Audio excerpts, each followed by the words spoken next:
So early on in my pharmacy career, I was looking for solutions that would help nurses in long-term care facilities actually be able to provide a more secure and sound medication administration at the bedside.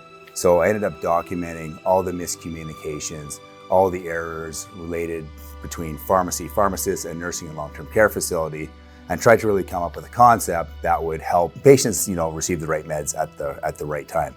We wanted to build a software for our pharmacy that would actually integrate into pharmacy management software, whereby we would tell the automation what to package. It would then provide a handshake to us and basically let us know that what we wanted to put into a pouch of medication for a dosing time for a single patient was in there. We captured all of that information electronically. So we went and actually created a virtual inventory tracking system where pharmacies can send an order into our high volume centralized hub, where again, we package, run through the process, vision checking, ship back to the pharmacies. We are integrated into something called a build to ship to concept, where pharmacies actually order medications from their distribution partner.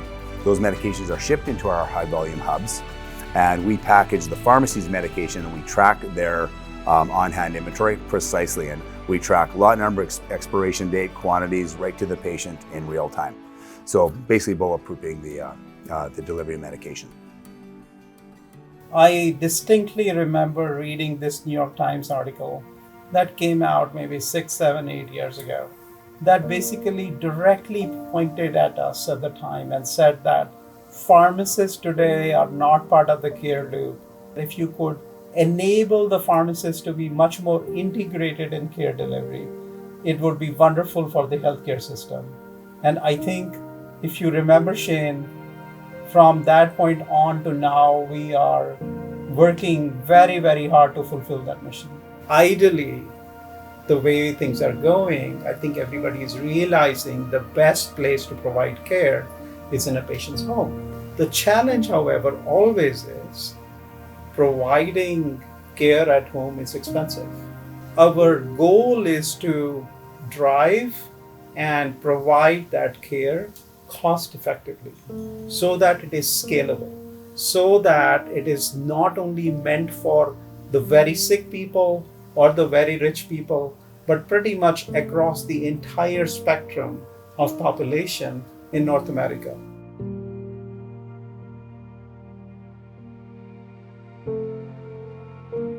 Amazon at the time was just taking off in e-commerce and were beginning to offer AWS for the data centers.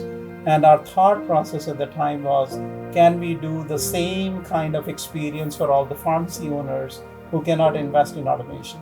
Once we cracked that nut on how to deploy just simple packaging to community pharmacies to help them, we both realized, I remember we had the conversation, we looked at each other and said, we're just scratching the surface of what we should be doing here. Because once you figured out how to work with community pharmacies, right, the next step, the next evolution was, now we can scale into the patient home. I think is going to be essential.